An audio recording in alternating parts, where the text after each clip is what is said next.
Hello everybody, Alex here, and today I would like to chat to you quickly about exercise and to explain in a little bit more detail our approach to it at the studio.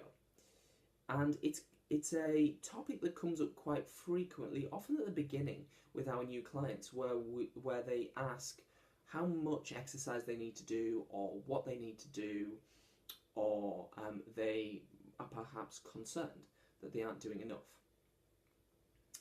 And often they are quite surprised by our answer, and that is that exercise alone is highly, highly unlikely to have a significant impact on somebody's weight loss efforts. Now, the reason for that is quite complicated, and it varies between people. There's what we call interpersonal variation, which just means it affects different people in different ways.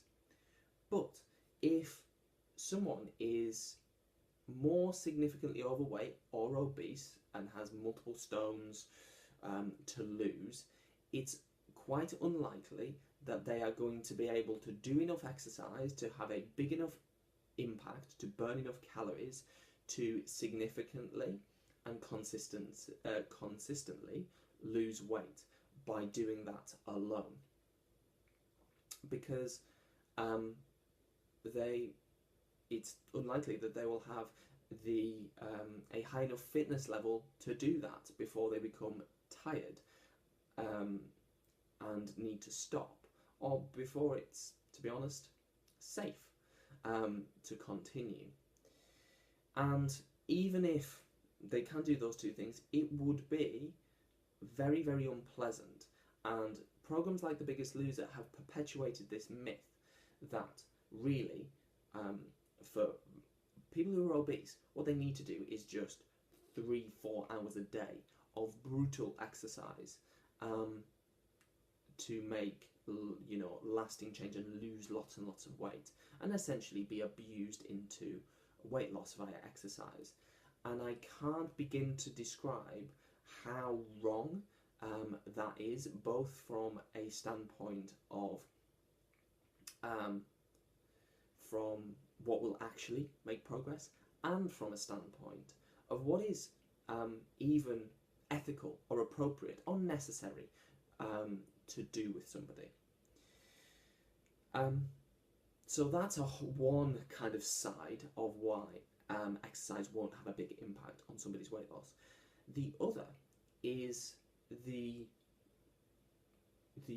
concept of compensation, which basically means that oftentimes for certain individuals, if they burn, let's say 500 calories, which would be an incredibly tough bout of exercise in a day, they will compensate for that by moving a bit less throughout the rest of the day, and therefore burning less calories. So let's say you burn 500 calories worth doing this tough exercise, so then you become 250 calories worth of kind of sedentary throughout the rest of the day, and your appetite ticks up unknowingly a little bit by 250 calories. So actually you just stay exactly the same.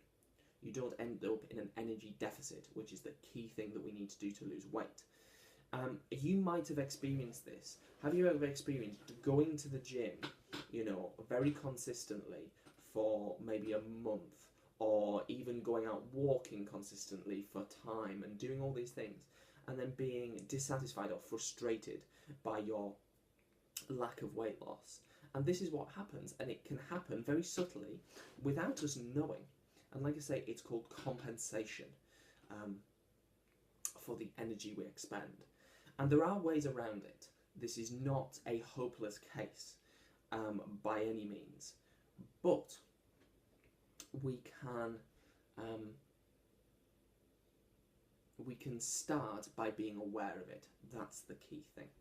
So, on that note, I'm going to wrap that up there. I hope you found that useful. If anyone's got any questions or thoughts, please feel free to either send us a message or stick a comment on the video, and me or Charlie will get back to you really soon. So I hope we've all had a good day, and I'll talk to you all very soon.